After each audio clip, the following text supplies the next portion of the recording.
All right, my computer's going very slowly. Oh, okay. I think we're live, guys. Happy Wednesday. Happy Wednesday, boys. Happy Oh, Wednesday. I thought you were talking to our audience. Happy Wednesday to our audience and Robin and Adam. How you guys doing? Good. Welcome to the Saratoga podcast. We have lots to talk about. Once again, we have lots to talk about. I swear, Saratoga Springs never disappoints in terms of dramatic controversy, debate, discussion. And as per usual, we have a pretty packed lineup today. This is supposed to be the slow season, 10 days before Christmas, right? You're telling me, and man, let me just say, I don't know if I'm a glutton for punishment or what, but for the second week in a row, we sat through a very lengthy meeting last night. Although this time it was the Board of Education that was meeting at Caroline Street Elementary School to talk about a lot of things, but primarily the subject of SROs, and which are school resource officers, for those who don't know, which are uniformed police officers, either from the sheriff's department or the city police department, who are in our schools to serve as obviously safety, but also work to identify issues in kids and connect them with behavioral help or services that they might need, to identify problems before they bubble up. Dan, maybe you can describe their role better, because they really do provide a very comprehensive service for the school. I'll start off by describing what 90% of their role or 95% of the role is not. And it's not to be the cop on the beat or the security guard inside the building. Obviously, that has a role. They're police officers, and that has an important role. But that people think that's their only role, and that's just incorrect. And you started describing it better. It's part cop, it's part social worker, it's part connection, a positive connection with students. And yeah, some of it has a traditional law enforcement. If kids are planning on storming the building with guns, it's a SRO's job, along with the school administration, to sort of find this stuff out ahead of time. If kids are selling drugs and things like that, the traditional law enforcement things. But it's so multifaceted. And it's somewhat new. 30 years ago, it was all about DARE. Well, we're past DARE, but there's still elements of education there. Some of them teach classes and so forth. So it's multifaceted. Yeah, absolutely. I know that the circumstantial things that I've heard about have been, there's been an issue with a kid who's been bullied, and the SRO for the high school, which in this case is Officer Glenn Barrett, he knows, what's going on. They bring him into the conversation, and he's able to help kind of identify, who the players were, and really kind of make sense of the situation so they can resolve it successfully. But they also do things like my friend Charlie Samuels, who's working on upgrading the skate park, is pairing up with Officer Barrett to talk to high school kids about the skate park and like how to treat the skate park and how to keep it, looking good and really respecting all the new upgrades. So they really do a whole host of different things. But there has been a controversy over SROs for a couple of years now, because they do carry firearms on them. And the topic of having armed security, in this case SROs, in schools, has created a tremendous amount of controversy in Saratoga Springs. It's really divided the community over the last couple of years. And this is the first time it's come up at the school board in any kind of meaningful way. By which I mean, just for background, it's a little bit confusing. We send one of our city police officers into the high school as an SRO. The sheriff's department also provides someone, but we are not in charge of determining if the school needs more SROs. That's a decision that the school board makes. So we can't say like, you know what, we would like to have 4 of our police officers in the middle school, high school, and elementary schools as SROs. Here you go, school district. That's not our decision to make. That is entirely up to the school board. So up until now, we've had 2 SROs for the last couple of years. And that has been per the recommendation of an insurance company that the school district relies on to do a safety assessment of the district and then make a recommendation on, various safety protocols as well as SROs. So for the last couple of years, they have recommended 2 SROs. That's what we've had. But we know that the school board, the members of the school board, have been very divided on this issue. So I know I'm really battling here. The insurance company, actually, and this all started with the insurance company came in, did another review, and now has recommended at least 2 additional SROs. So these are the safety experts come in, look at our district, It's a very unique district and just how far it's spread out. How far it is from Greenfield to the Geyser Road, or so Caroline Street, and it's a very big district. It's a very big, right, geographically, it's a very big and unique district, meaning that SROs, and a lot of this comes down to our greatest fear as parents of a shooting or an intruder, an active shooter event, right? So actually, no, but I want to pick up on that after. But keep going. That's kind of like what people think of first. Well, for me, it's kind of Maslow's hierarchy of needs, right? If you're not, what other needs doesn't matter if you're being shot at, right? So for me, this is this everything else for me is gravy. But for me, the idea of the only way to stop an act, not the only way, but you need to meet a threat with an equal or greater force level. And with nobody there, if there was an active shooter with nobody there with a gun to shoot back, you essentially have Uvalde. You have where I understand the police didn't go into the classroom, but if they would have stopped it a lot earlier. And it's just about response time and having somebody there who's able to meet these threats. Now, this is like actually where the controversy really kicks up, in my opinion, because just as like an opposing view, I would like to have SROs in our elementary schools, because on a day-to-day basis, the things I worry about are perhaps a parent who's in a custodial situation and decides to grab a kid at pickup and run off with him. A pedophile walking down the street who manages to, sidle up to one of the elementary school kids and lure them away from the playground. It's kind of these more kind of not like smaller incidents, but not the big school shooting. Like that is not what comes to mind when I'm dropping my kids off at school every day. It's these smaller situations that I would like to have a police officer there to prevent, spot, and be able to react to in a timely manner. And the topic of whether or not police officer with a gun is the most effective way to end a school shooting if it's happening is very much up for debate, just because we've seen, in some cases that's been effective, in many other cases that has not been effective. I disagree, because in every one of these cases, except for suicide, ultimately it is stopped by a police officer with a gun. Right now, sometimes SROs don't react. But ultimately, these incidents are stopped with a good guy with a gun, and that's what's that? I don't know that there's data to support that, honestly. How did Uvalde end? Uvalde ended. How did Uvalde end? After like an hour of all the police officers standing around? Yeah, but with a breach though, with police ultimately entering the facility. So it's not a question of how it ends; it's a question of when. And that's why a armed police officer, the reaction time, again, it's not a silver bullet. In situations where you have active shootings, there's no silver bullet. He missed his pun. I know. Yeah. If I can jump in here, I'm waiting to jump in, and I see where Adam's going, and I get it. There's a clear divide amongst whether it's school boards, parents, the general public on, it's largely the liberal side, and they may think I'm describing it incorrectly, but this is my view of it. So let me, qualify it, that the left doesn't want more guns in school, even if it's on the hip of a police officer.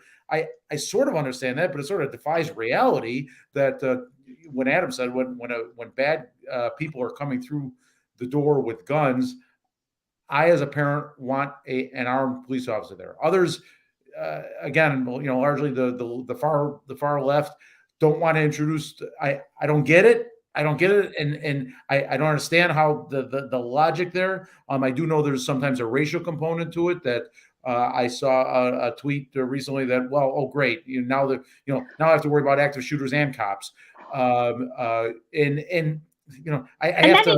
have to acknowledge that. There are legitimate. I'm a suburban kid that always looked up to cops and was a cop. So there are legitimate school districts, inner city school districts, where there are truly prison pipelines that are created through police officers in the schools. But that has no bearing on the Saratoga Springs City School District. And I think what's been frustrating about this debate in general is that people are bringing in a lot of data from other parts of the country that really have no bearing on the uniqueness of our community and our school district. And so that to me is frustrating. But at the end of the day, what's been so challenging about talking about this is that people on either side have really weaponized it into, if you're not supporting SROs in schools, you don't care about the safety of kids in school. And I just think that's such a horrific argument, because at the end of the day, all we care about so passionately is the safety of our children at school. And while people have different approaches to getting that, to doing that, we all ultimately have the same goal. Again, Robin, I disagree. I think you saw at this meeting last night, you saw, I would say 75% of the group was pro SRO.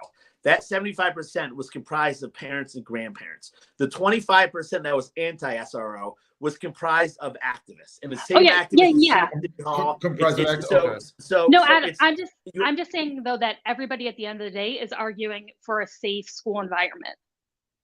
And some people argue that needs to be done. But I think the activists are arguing a political point, and the pro SRO are just arguing reality. And Dan, to say what you said earlier, they're now saying, and this is the only little bit of weight I would give to the anti-SRO argument, is they're saying that, well, there's school districts have limited resources, and those limited resources should go to mental health counselors. So this is such bullshit. I'm sorry, I'm interrupting again. They're acting as if we have one little pot of money and it's either going to go for an SRO or for mental health. And that's just not the case. This is not the same budget line. So it's not like a one or another situation. And the Saratoga Springs City School District already provides more mental health counselors and counseling than almost any district in the area. So adding SROs, especially because we know the municipalities are willing to chip in with money, is not going to affect the budget that goes towards mental health services. A quick clarification question. I thought the city offered a free extra SROs. Is that correct? So we didn't offer a free SRO, but we offered like a heavily discounted SRO and said we were willing to work with the school district on their budget to make it happen. The county offered a free SRO from the sheriff's department, I believe. And this is going back to the budget, and this is an issue I had with the board president, Tony Crackler, and the old president, Angie Amica. They tried to make this like, they tried to say, well, this should be done. This should not be done outside the budget. And whoever does the budget for the school district said, well, this is a percentage of the school budget. And they said, well, and they compared it to, well, a comp sci teacher, an English teacher, but we're talking our kids' safety. And I got up for public comment, and I commented that if you're going to talk about our kids' safety, and you're talking about a percentage in the budget, then by all means, don't use the budget as a reason to delay this any longer. Well, let me just say to speak to that issue, our school board is pretty much split in half, and the school board members who are currently serving have been serving for the last couple of years. So we've had the same group there, and we know that half of them are vehemently against SROs and the other half are vehemently in favor of SROs. So they've been pushing this discussion down the road by saying we have to wait for the insurance person to make their recommendations. We can't talk about it until we get those recommendations. So we waited and we waited and we waited, and finally the recommendations were ready. And now suddenly the problem is, well, this didn't sync up with the budget season. Why are we doing it outside of the budget? Well, you're doing it outside of the budget because you're waiting on the recommendations from the insurance company. So it's, again, just a way to just keep the hamster wheel rolling, and try to kick the can down the road and not have to make an actual decision. Because the people who are anti-SROs have always referred to the insurance company's recommendation as to why we should keep the number of SROs we have.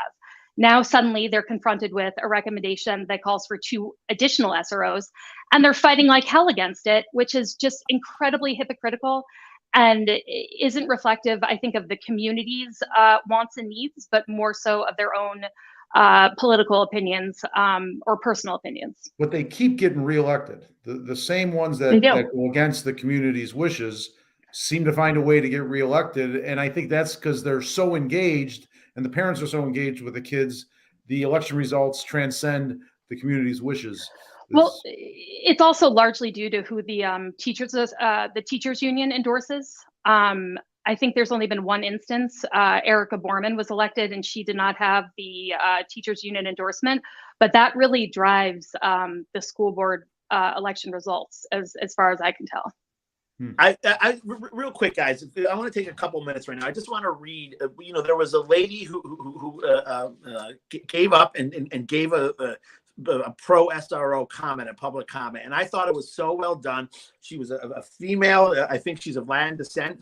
And I just want to read this real quick, guys. She says, a quick clarification, Adam. I'm sorry to interrupt you. Is this archived online? I know you attended and Robin watched this. This it's on YouTube. Is online, but I'm gonna give you the 2-minute synopsis of the best pro SRO argument I heard. Okay. It's a young mother named Camilla Frias, and she says, "I'm here today in support of adding more SROs to this district. This morning, I stopped to the school to drop off something my daughter had forgot, and I noted there was an officer out front. As we walked past, my father got excited and said, 'Cop car.' She loves cops and hopefully always will. My kids are not being raised to respect those who put their life on the line for the life of the public, not to mistrust them. Having an SRO in our school is more than a safety. It's also about fostering important relationships with police that last a lifetime. We need to start appreciating these SROs and what they could be. They are mentors. They are confidants. Let me serve as a positive role model to a risk student who may not have one or have one at home. I know this to be true because I was an at-risk minority youth who was grateful for the SRO in my school district. They looked out for me and kept me in line and helped me save me from myself. As a minority, I do not believe that our officers are racist.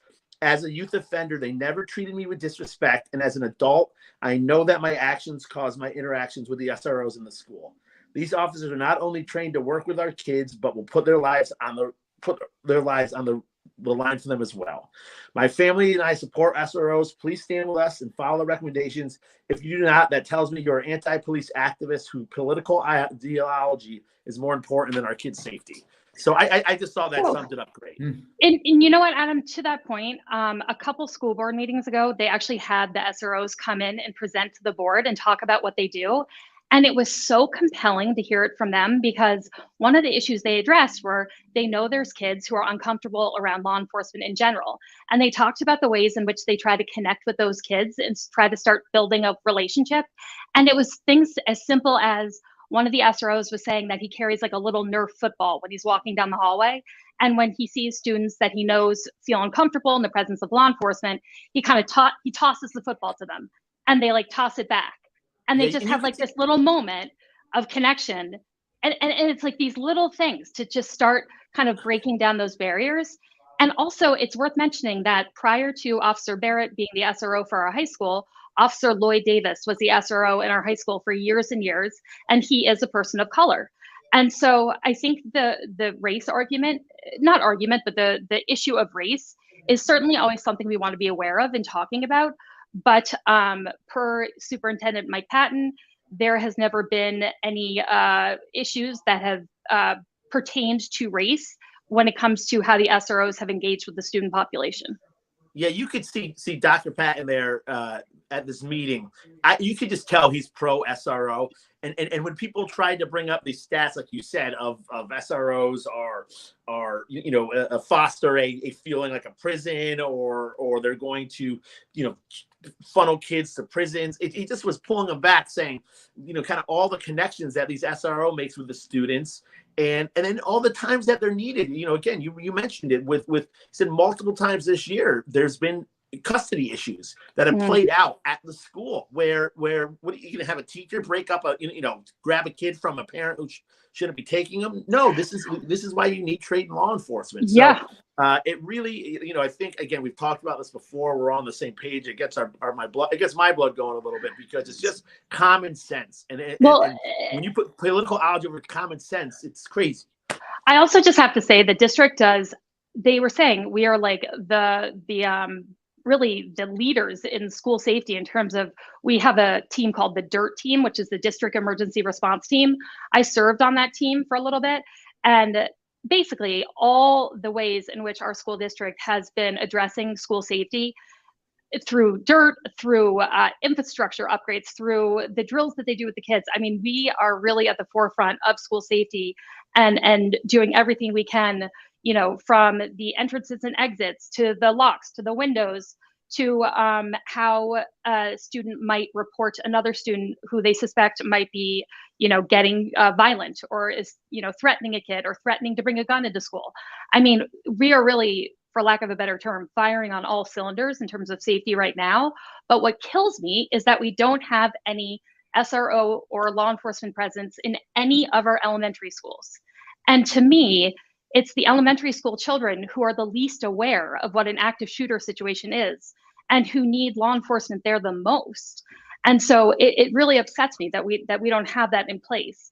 And one of the things I had thought about is maybe a compromise, and Dan, you can weigh in on this. It's probably not possible contractually, but like, is there a world in which we could have an SRO in an elementary school that didn't have his firearm on him, but just had the taser, pepper spray, whatever? That would, No. I would think that would get a severe reaction from the union, and appropriately so in my book. And then it takes away some of the key effectiveness. I said it's a small part of their duties, but arguably, logically, the most important one is to protect the students from a killer. Well, and I just thought, take that away. I thought perhaps there's a, it could be, they could leave their firearm in a locked, something in the front office, so that when they're like walking the halls and engaging with the kids, they don't have a conspicuous firearm on them. Like, I was just trying to basically troubleshoot this to try to bring people together on this issue. To dial it a little more, maybe a uniform that covers the firearm would be a key, but has to be seconds count here. Has to, and I'm not a big gun guy. I carry a gun once a year when I go to Old Forge because it's infested with bears, So I recognize some of the issues, some of the anti-gun arguments. I credit and recognize some of them, but in this case, I think there should be armed police officers in all of our schools. Even if you tell me, the statistics are incredibly low, I get that. And then people say, well, what about the buses? What about this? What about that? We're starting somewhere. I'm a parent. That's my belief. I'm sharing it with you here. Also, we can try this for a year, see how it goes. And if it's not having a positive effect, we can pivot. I feel like sometimes people think of this as like a zero-sum game. And like, if we decide to have more SROs, we're going to have them for life. We can adjust depending on what the experience is like, and collect actual data as opposed to relying on like internet research. By the way, you guys, the room I'm in is like a sauna right now, which is why I'm turning like bright red. I'm getting like a full schwitz on, so apologies. But long story short, there was no vote last night at the school board meeting, but I would encourage everyone to go on YouTube and go to the school district's YouTube page and watch the meeting if they're interested in this issue. And the next meeting will be in January, and you'll have a chance to go and public comment. And hopefully they will vote soon, and will be compelled to vote with the insurance company's recommendations, and not just be totally obtuse and, get stuck in their own political, let's post that YouTube link on our comments. And Robin, I think you're the only one that can see our comments today. Do we have any coming in yet? Or sometimes I miss them when I'm in that role. I don't think we have any comments as of yet, but I will definitely throw the link in the comments so people can see it and watch the meeting. It's a little bit long, but the public comment is at the beginning and the end, and it's kind of easy to navigate when they're talking about SROs. The other thing they brought up, which I didn't even realize was a thing, there was a couple public comments about mandating vaccines for all students, which made like my brain break because I couldn't handle another controversy, but I didn't realize that was something that was being floated. But apparently it is somewhere, and parents are already upset. Is that real? Is that even? I don't think so. I really, maybe it's something that was brought up in the legislature. I don't think that's a real thing. I would be shocked if there was any vaccine mandate for students. I would be shocked. Yeah. Well, I wouldn't be. I mean, there's already vaccine mandates. That's already an established, protocol that these schools follow. So not for the students. You don't have you are not mandated to have a COVID vaccine to attend. Not COVID. No, not COVID. Oh yeah, other vaccines. Oh, totally, right. So totally. What I'm saying is there's precedence for vaccination mandates. True. So that's true. But this particular snapshot in time, it just doesn't feel like it's got any legs or any truth to it. I hope not, but maybe 10 years from now, when like no children turn into like purple aliens or like grow a third limb, from having the COVID vaccine, people will trust that it's not going to devastate their child in some unpredictable way. And it will start being, one of those routine vaccines like, polio, measles, rubella, all the stuff that kids already get. Yeah, here's another thing that was brought up last night, which in arguing, well, we need more mental health experts as opposed to SROs. I think it was John Brueggemann brought up the suicide rate or the hospitalizations for people ages like 10 to 17 has grown exponentially in the last 3 years. And I'm thinking to myself, and again, look at what the kids have been through. The COVID effect, totally. The COVID, look at the lockdowns. Look at the totally. Children are meant to be with kids. This is not to say they don't need counseling, but there's not to say I know there's I think we should do some hindsight of the effectiveness of keeping the kids out of school during all of that and how long we did. I'm not saying there's not times to keep where. But maybe we overdid the lockdowns a little bit, and maybe we overdid keeping the kids out of the school. To me, the most disturbing thing was like at the end of every day, it was like, you have to take all your stuff home, take everything home, because we don't know what's going to happen tomorrow. We don't know if there's going to be school, not school. And it was this kind of, this kind of unknown factor that every day you didn't know what was going to happen the next day. That I saw my little kids, it really disrupted their sense of security and routine, which little kids need so badly. But the mental health thing is really troubling, because I have no problem admitting that I was looking for like a talk therapist over the last couple months, because I just needed to talk through some of my like Robin Dalton issues. It has been a nightmare trying to find a psychologist or therapist that is taking new clients. Just in general, it's been a nightmare. God forbid they also take your insurance. I have not been able to find anybody, and I have like the means, the resources, the know-how. And for 3 months, I can't find a provider. And to me, it is just really put into perspective what a bad situation we're in with our kids and adults in terms of mental health and getting access to mental health help. I mean, truly, you guys, 3 months, and I can't find a therapist anywhere. It's crazy. So I think it's really something we all need to be concerned about. And at the end of the day, a school psychologist is great for identifying issues and transitioning, a kid and connecting them with ongoing therapy, but they're not going to be the primary, mental health counselor to really treat the child. They have to treat all the students. So that's not the solution. It's just a way to identify and connect a kid with the help that they need elsewhere. But again, we do provide, our district has the most mental health support of like all of the surrounding school districts, which is something I think we should be proud of, but also it's still not the answer. Yeah, we very well stated. Hey, we're closing in on 30 minutes here. So real quick, I just wanted to quickly talk about the aftermath of the November 20th shootout briefly, if we can, because an article came out yesterday saying that one of the women who was grazed by a bullet in that Broadway shootout in the early morning of November 20th is suing the city, our city council, and the police department. And one of the things that was cited in this article was a quote from Jim Montagnino in the press conference that he gave, just hours after that shooting had happened, where he said the Saratoga Springs Police Department reacted perfectly. And it was really interesting because to me, I, of course, saw the video and was like, wow, our police department responded perfectly. But I'm a civilian. I don't know what perfect looks like in law enforcement. And it was a really chaotic scene.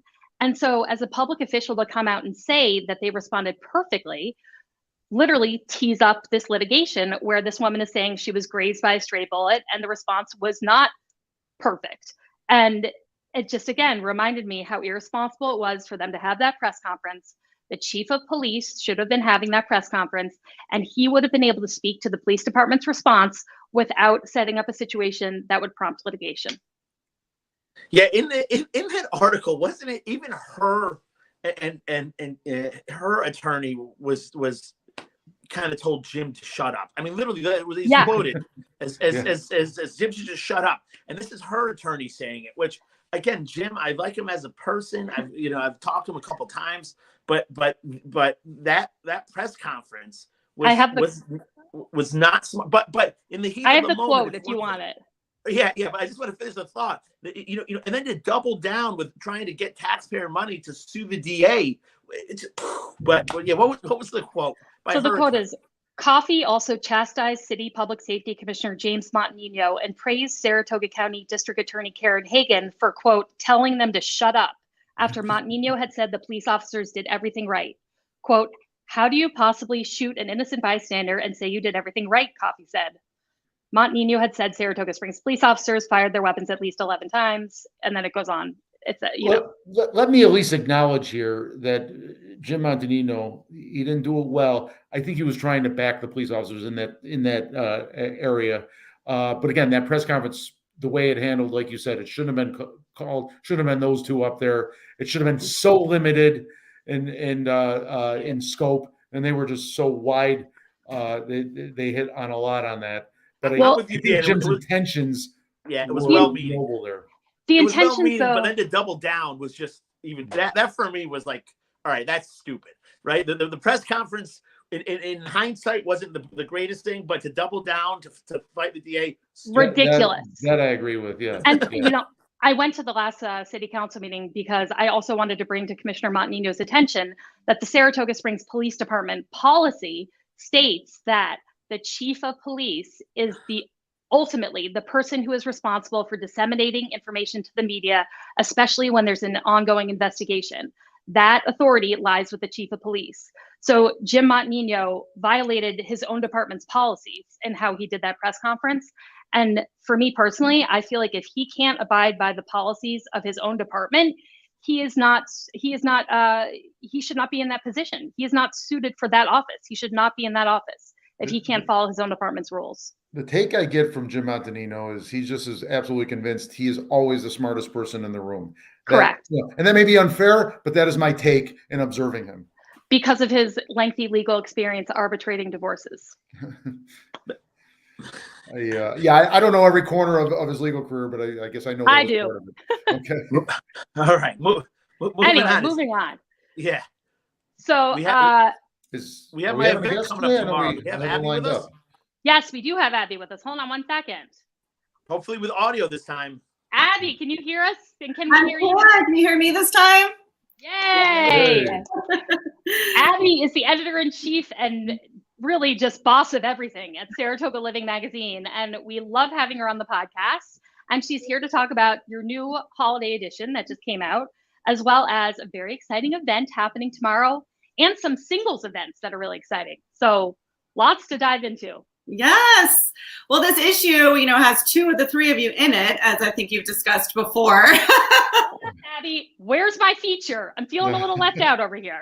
I know, it's funny how that worked out, but Robin will definitely do something in the new year for sure. I don't know what you guys have talked about, but let's talk about tomorrow first. We're so excited. It's our 4th annual Gives Back event. It's actually a whole program that's 2 months long. First, we find 10 honorees, 5 from Saratoga and 5 from the greater capital region. And it's just anyone that we've heard about that did especially amazing things throughout the year in order to give back to our community. Our motto, our mission at the magazine is to celebrate the community. That's all a local magazine does.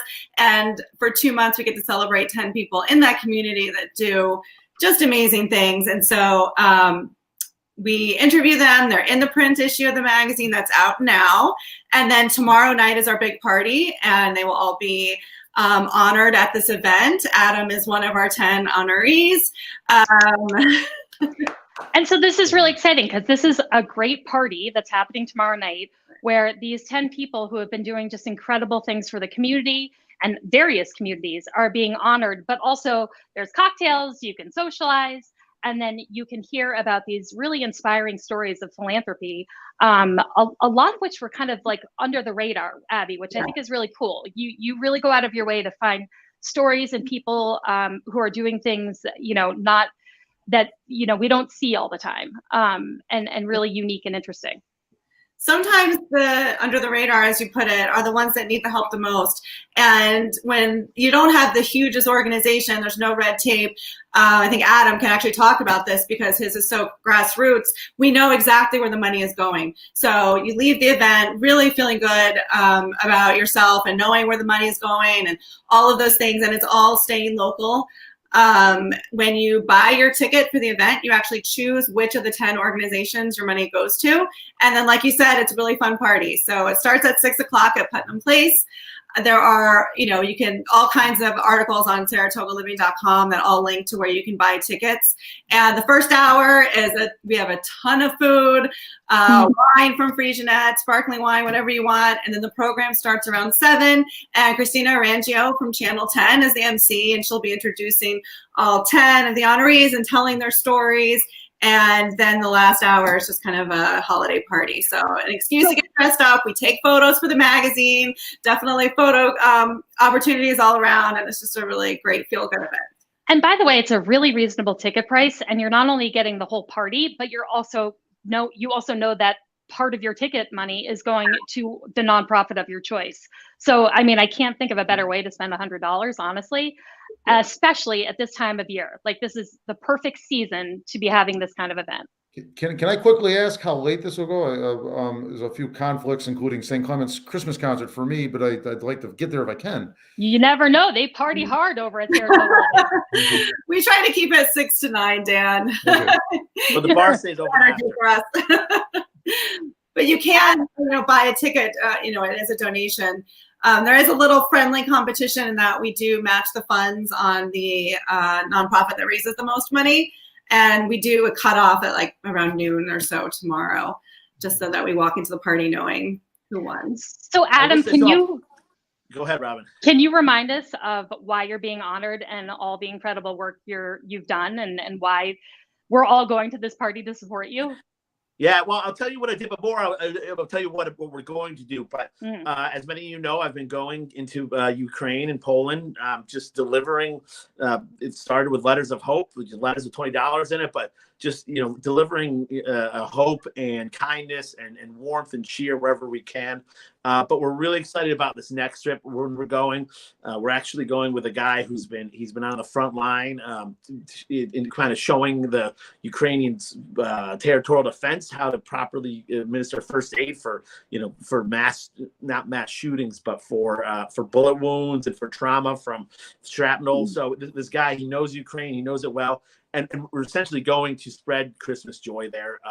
Ukrainian Christmas, believe it or not, is actually January 7th, which works out very well for us because we're leaving on the 26th. So up in the 25th, we're taking donations of, again, holiday cards with $20 in it.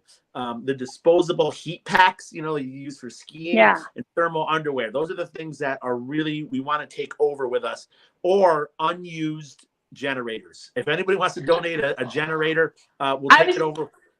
I was just wondering what I should do with all my unused generators. I was like, God, I got all these unused. So I'll give you an example, and I can show you that, on Camping World, there's a generator for $350. In Poland, it's $1,300. It's 46 pounds. It's one, even if we got to pay $100 check baggage fee. And generators and power banks are the most requested thing. But after that, and so our space going over is very limited. That's why we're kind of asking for donations that are very, effective but light. So those disposable heat pads, the thermal underwear, or money. That's easy to take over. All the other things we can get there, except for the generators and the battery packs. And we're just going to do our best sourcing them from different countries in Europe, trying to get them as cheap as possible. But we're going to go to an orphanage. We're going to go to there's a gymnastics team who I met some of the girls last time I was over there who are in Ukraine, and every time there's an air raid siren, they go into the basement and they practice gymnastics there. And there's no heat, there's no electricity down there. And so it's very cold. So they're just asking for things like, have all sizes. They need 12 shoes of a certain size. They're a team, so they want 12 matching jumpers of a certain size. So these are all things that are much cheaper and easier to get over there. But we're going to really just be going across Ukraine and then spending, Ukrainian Christmas in Ukraine. We're dressing the guy we're going with, big dude, big beard. We're dressing him up as Santa Claus. So, help us bring some joy to some kids by, you can buy a ticket for the event tomorrow by noon. Please do it by noon. Come hang out with us, right, Abby? In addition to the amazing work you're doing when you go over there, there's a local component as well, because you've some of the refugees are now here in Saratoga in the capital region, right? Yeah, and it's thanks to my mom. She bought tickets for some of the refugees to come, and they're just the most wonderful ladies. Their families, they're over here. They're just they're going to come tomorrow night. That's amazing. Yeah. So they just you meet them like, oh my, it's so hard to imagine. Like, for instance, and if I told this story, one of the ladies, she was a doctor back in Ukraine. She's living in America now. She has children my children's age, which is nice. So we can see them socially, plus help out where we can. But they have these they're called blocks, and a block is a very communistic looking building. It's like a condominium building, but a communistic looking one. And her block back in Kiev, there's no power. So what they're doing in her water. So for the winter, they're going out and they're building, they're digging, and she's on these email threads, right? So she's sitting there reading these emails, of them deciding what to do. They're digging trenches in the back of the building, and that's their toilet this winter. So that's the firsthand knowledge you get from these ladies who are here now. But how it's just the connection and how real it is, and how a year ago. Now, a year ago, it's starting to get to a year now where Russia was starting. Things were starting to get a little scary a year ago, but their lives were so like ours, so normal. Yeah. And now they're now they have to go out in the cold Central European winter at night to do their business. It's horrendous, but we're going to be bringing whatever warmth and joy we can over the holiday season. So there's my pitch. I appreciate all the support, and Abby, I appreciate Saratoga Living. Of course, yeah. Adam, you brought up a really good point, though, that I think I don't know where Adam went, but I'm going to keep going on his really good point. The Russian strategy over the last couple months has been to take out the power grid and the infrastructure of Ukraine. So the electricity, heat, water, they've really decimated the infrastructure and the power grid and whatnot. So they're facing a winter with no heat, no electricity, no access to anything, and that is just unthinkable circumstances and incredibly brutal. But civilians really is just the lowest of the low. It's really dirty. The other thing, though, that I think is kind of nice about what Adam is doing is that, like, my kids, I have them do a 24 acts of kindness during December so they don't turn into like monsters by the time Christmas rolls around. And having them do Christmas cards to send with Adam is just a really easy way to connect, like, my kids to kids, a world away, but in a really meaningful way. And it's easy, and it just focuses for me and my children on what's important, as opposed to all the superficial spending and presents and crap that happens around Christmas. So suggestion for anybody who's looking for some acts of kindness to do with their kids. I really like that idea. Wow, that's good. Yeah. Because honestly, I don't know if you experience this, Dan, but in school they have like 85 holiday parties. There's breakfast with Santa on the weekends. There's gingerbread house making parties. I mean, by the time we get to December 25th, they're practically ruined. They're so spoiled. And so it was really important to me to kind of like refocus on giving back and doing some good in the community. And there's so many things out there that you can do with kids, like the YMCA has a Lego club and they're looking for extra Legos. So like my kids are, gathering up with extra Legos at home, and we're going to drop them off to the Y. So anyway, if anyone's sorry for running, guys. We have my snowblower was down, and so with the storm coming, the guy was just here to fix it. So I was assuming you were getting generators dropped off. Yeah, exactly. Nothing is noble. Just making sure that the snowblower is up for this storm Friday. Wait, are we getting snow on Friday? Oh, big time. Yep. Yeah. Oh, good. There's some belief the schools may be closed. Oh. Oh, brother, I am not made for snow and ice. Oh, brother. Anyway, well, wait, Abby, the other thing I want to talk to you about, because it's such a fun and necessary thing in Saratoga Springs, you've been hosting a series of singles events, and they have been such a hit. Can you tell us about them?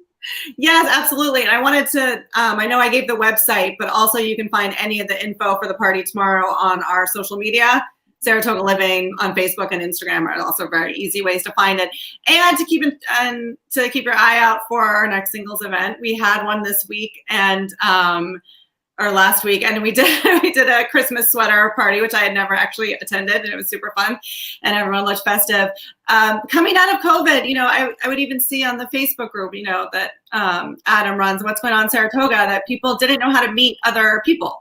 And so we call them singles nights, but they've also been somewhat of a mixer. You can be a wingman or a wingwoman, and just groups of people are coming out, and everyone there is looking to meet people. So it's not as nerve-wracking as just going to a bar and trying to say hi to someone. And they've been so much fun. I don't even know how to, this is fun. They're at Bailey's, and Natalie, these are kind of her baby, and she comes up with little activities. This time you got a lyric to a Christmas song or a holiday song, and you had to go find the other people who had the other, parts of the refrain. And it was just a really great icebreaker. And this crowd, we doubled in size from the first one to the second one. And a lot more people this time believed us that you didn't have to be looking for a partner, that you could just be, looking for, for friends or whatever. It's mostly a singles event, but let me tell you, there were a lot of people who weren't even single. And it just turned into this big mixer, all ages as well. I mean, really from 20s up to 60s. And it was just a really good time. That was a question I was going to ask you. I was wondering where the age range was, and that's great that you've got the wingers helping out and so forth. Yeah, I gotta say, when I was doing parties and we did singles events, it was the most fun I had at an event, because it's hard to date in Saratoga. It's such a small town, and there are a lot of people looking for love, and to get them together in a room and actually see some love connections happen, like people started dating because they met at this event, and it was just awesome. And Saratoga Living, Natalie, somebody to kind of facilitate the exchanges between people. I would walk around with a tray of shots to help kind of lubricate everybody, and it's such a needed thing, and I think it's just awesome. So I love that it's been so popular. Yeah, people were definitely in the market for it, for sure. Deep Eddy is our sponsor, and so everyone gets one Deep Eddy cocktail, and they're delicious, I might say. It has all these kinds of flavored vodkas, and it was just a really good time. We did a group photo this time. I mean, literally doubled in size. People are definitely dying for something like this, so it's exciting. So repeat the when and where of the next one again. So we're doing them every 2 months, and so I would say we just did one last week, and so probably in the dead of winter we'll do another one. So definitely keep your eye out on Instagram and Facebook for sure. Oh, you should do a February anti-Valentine's Day mixer. The idea, right? Well, we loved having you on, Abby, so much. There's so much good stuff in this issue of Saratoga Living, so I hope everybody goes out and picks it up. If not, come to the event tomorrow night, celebrate Adam and others. And is there anything else you wanted to add before we? Well, I didn't know we talked about the issue yet. I know that I had issues last week. I have to say thank you to Dan. One of our biggest features on the Buffalo Bills was written by your co-host, and it's an amazing, amazing article about the founder and owner of the Buffalo Bills, who passed away in 2014. But his connection to Saratoga, because of Dan, I actually went to watch the Bills game last weekend at PJ's Barbecue. And those are some rabid fans, let me tell you. It's members only to watch the game, although you can show up and join. And they were all saying that no one knew Ralph Wilson's connection to Saratoga. He came at least 50 years in a row. His widow still keeps his box at the clubhouse, and just this amazing connection between Saratoga and Buffalo. So go Bills, great article. Definitely pick up the issue to read it. Dan, you had can you share that cool follow-up from that article? Yeah, and I just want to say, I wrote it in my solid but crude way.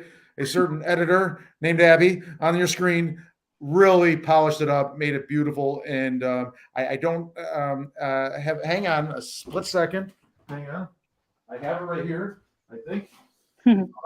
Dead air. It's rare that I have something at my disposal that I need at the moment, but just yesterday in the mail from Mary Wilson, Ralph Wilson's wife. She wrote the most beautiful. Who writes a handwritten note these days, right? On stationery. She wrote the most beautiful saying, thank you regarding the article. And again, I texted Abby. I said, Abby, this is at least half you.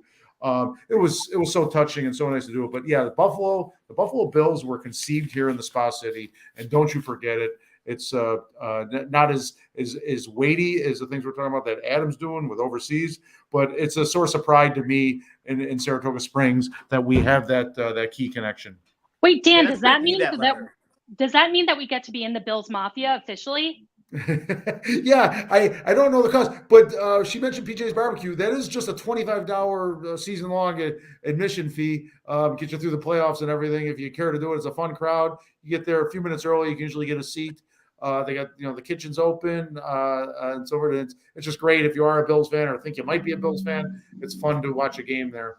Wait, does PJ's Barbecue just close? I mean, is it only for this Bills thing, or are they open too? No, they have one part of it, the bar area that's kind of roped off. Bills thing. The rest of it, assuming it's normal business hours, is open. But there's been so many night games that they sometimes surpass the normal business hours. And we should, I love that family. I love that has been a staple. But it's really what, BBQSA now? Yeah, PJ's BBQSA, I believe. I think did they totally drop the PJs? But they did not totally drop it. It's still in there. They did not totally. All right. No. But that was that's another thing that makes Saratoga great. That's I went to one of their drive-ins and the gentleman who owns, I blank on his name now, but he was like DJing songs from the 50s and 60s. It was just a neat experience. They did an awesome renovation too. Like when they renovated a couple of years ago. I mean, it looks spectacular. Yes, yeah, they and their food their food was always decent to me, but it's improved even more. I mean, the barbecue and the Bills, like what more can you ask for, right? Yeah. It was a great. They got beef on a wick there, Dan. They do. They used to have it. Yes, they do. He calls it something different, but it's essentially a beef on a wick. He's got a couple. He's got the garbage plate from Rochester. He's got a lot of Western New York tributes there on his menu. For people who don't know what beef on weck is, I've been to a Bills game before. I've only gotten a Buffalo. It's just a delicious roast beef sandwich, right, Dan? That's really made on a weck roll, a Kimmel roll with caraway seeds and giant kosher salt. Oh man, I'm gonna get barbecue. I'm freaking hungry right now. I know. Well, that is awesome. Who was on the cover, Abby, by the way, of this issue? Yeah, Erica from Saratoga Grazing Company. Oh, her amazing cheese boards and veggie boards. She's over 100,000 followers on Instagram now. People are I know. watching her create these boards. It's pretty mesmerizing. You might not think so, but it is. So for people who don't know, she basically does like charcuterie and cheese boards, but they're beautiful and creative, and it's like really like food porn. And so her Instagram page is a lot of fun. And she's a local girl, local family, and it's awesome seeing her have so much success with Saratoga Grazing Company. Yeah. And I mean, I'm an excellent grazer, so I'm delighted to have her. That's right. Same. Well, thank you so much, Abby. Oh, thanks, guys. I really appreciate it. I can't wait to see you tomorrow night. What are we wearing? Sparkle. It's a holiday party. Yeah, my wife. What are we wearing? I don't know. I know what I'm wearing. I don't know. She's been after me about what I'm wearing. So we actually sent her, Abby, the pictures you sent me for last year, so she knows. Oh, perfect. Now everyone's. Dan already has his outfit picked out. I'll figure mine out tomorrow. Something tells me I'll be in black on black. Something tells me. Or maybe I'll dress in as a Ukrainian flag. I'll like literally do a yellow and blue. You can throw that together in 24 hours. God bless you. Oh, I can do anything. I'm rocking out this week. I can do anything in 24 hours. Love it. Well, thank you, Abby, so much. We can't wait to see you tomorrow night. And everybody pick up the new issue of Saratoga Living Magazine. Thank you. Bye, Faith. Thank you. Oh, where is my little mouse here? Get out of here. Guys, I lost my mouse. Someone else might have to take Abby out. Oh, there she is. Sorry. Well, guys, I think we're on to cheers and jeers. We've talked about a lot today already. Yeah, we did. Yeah. Somehow I've lost control of my mouse, so I can't do our little cheers and jeers animation. But what do you guys got? Adam, Dan, cheer, jeer? I'll start with my cheer. It goes to one of Saratoga's SROs, Officer Barrett. I just the more I a month ago, I don't know if I would have recognized his name, but the more the SROs are in the conversation, the more he's used as the reason why SROs are needed. And I on my Facebook group, I shared a picture of him with some kids at Crossgates Mall, and the comments that came in, just the people and the fond not memories but feelings I had towards Officer Barrett. I just don't know the guy, but it's great to hear so many good things about somebody who's filling a position that we've talked about that we think we need. My jeers go to, again, wait, Adam, really quick, Yeah. can I just say one thing about Officer Barrett? So Absolutely. I've known Officer Barrett like forever because he used to walk Broadway as his beat. And so he's one of those police officers that really goes out of his way to connect with the community and the people he's policing. But he also is so passionate about working in the schools. And you get special training to be an SRO. And it's just really amazing that we have people who, this is not an assignment. You know, this is something he wanted to do. He's so passionate about working with kids. And he really does a phenomenal job at it. And so we're really blessed to have him. So thank you to Officer Barrett for everything he does. Does Yep. he have a doppelganger? Because I swear he's everywhere. Right? I would tell him all the time. I'm like, you are the face of the SSPD. I need your face because he's just he just does a great job engaging in the community. But also I will say I've seen him on patrol on the mounted unit. He is like on the horses at night in the summer, and that is a totally different Officer Barrett. He's not playing when he's on that horse overnight. It's there's no smiles and hugs. It's all business and very, very impressive. So Adam, sorry, we interrupt you. Keep going. No.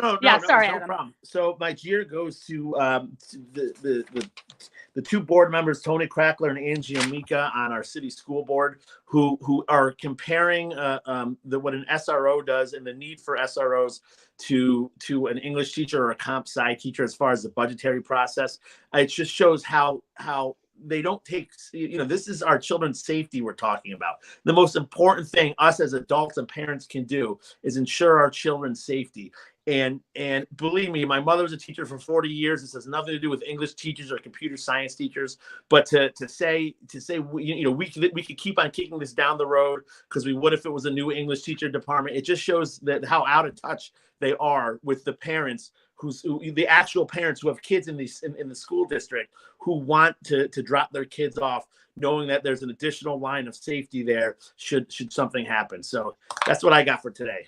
I totally agree, Adam, with that jeer. They can't point to any specific negative, outcome from having 2 extra SROs, and instead just come up with these totally bullshit excuses and ways to just. It's a bullshit excuse. Exactly. The budgetary issue. It's a percentage of percent. They can figure it out. Don't bring your politics into my children's safeties. Yeah, and as if then all of the teachers are going to start, asking for money, and all these budgetary requests are going to come in because of this one funding issue. It was just ludicrous. It was really embarrassing. Yep. I'll jump in with a couple here. I'll start off with the kind of a jeer, but more of just a complaint that, and you guys can probably relate to this. With sick kids, we need medicine, and I can't find Tylenol or Motrin. Really? Anywhere. They're not on the shelves. You can't even buy the off-brand stuff, the store-brand stuff. It is impossible. I'm calling Rite Aid. They're just about laughing at me. Not laughing. They weren't disrespectful. Like, sorry, we're hoping the truck gets in Wednesday. We got nothing. We've got nothing. And it's a nationwide issue, but it's hitting home because it's hitting my home because my kids. Dan, I got you covered. Running fevers. It is awful. What's that, Robin? I did not know that, but I stockpile all that stuff. So if you need it, seriously, I got you covered. The Dalton household, there's a full medicine cabinet. I just got lucky and got a little bit, but it's tough, and there was very little on the shelf. My cheer is, here we are around the holidays and some great events, especially going on tomorrow night and so forth. But also, I want to recognize the arts organizations in and around this city. I mean, I'm going to miss some, but I'm thinking with Cafe Lena and UPH and NACRA Dance Group having the Nutcracker next week down at the Egg, but they just had the Oratorio at UPH. Homemade Theater, they had a nice show going on, and somebody got sick and they had to cancel it. I feel so bad because I know, talk about budgets, they put on shows, they pay for shows, and then they can't. They can't have guests. So I just want to tip my hat to all the arts organizations, the ones I did mention, the ones I did not mention, that they make this area that much more rich. Awesome. Did you jeer? You did jeer. Well, the lack of Tylenol and oh, right. Yeah. Of course. Well, my cheers is kind of random, but I'm actually going to cheer Facebook because social media is often a total disaster, as we know. But over the last couple weeks, I have just been like watching some moments on Facebook that have been really inspiring, where people in our community need something and strangers are responding and helping them, meet that need. And just there's just been some really beautiful connections happening on Facebook that kind of like warmed my heart and made me dial back my constant vitriol towards social media. So just been kind of like a nice thing to witness. And I love how our community steps up and helps everybody and helps each other, helps strangers, whether they need something plowed or they need, just any multitude of things. It's just been really nice to witness. So like, yay for positive engagements on Facebook. My jeer, you guys, you could predict it all day long. I'm just going to jeer in perpetuity, really, Mayor Ron Kim and Commissioner James Montagnino. They've got to go. If anyone's listening and interested in running for public office, the city council is up for election this coming November. So the city Democratic and Republican committees will be doing endorsement interviews come January, February. So if you have any interest in running for public office, contact either the Republican or Democratic city committees and put your hat in the mix, because we need a new mayor and public safety commissioner, amongst others. So that's all I got, guys. If I could just mention, sometimes these parties will look outside their own party and will endorse an independent or someone that's not registered with the party. It's not their norm, but they will at times consider it. That is correct. You can get endorsed by a party that you're not enrolled in. You sign a little form called a Wilson Pacula, but that is absolutely an option. So don't be deterred by party affiliation. Excellent. Yeah. All right. All right, kids. I've got to go like towel off and like get in an ice bath. I'm literally like so hot right now. But this was great. And I will see you both tomorrow night and then back here again next Wednesday. You will see me in some form. Bye now. All right. Over and out. Thanks for watching, folks. Bye.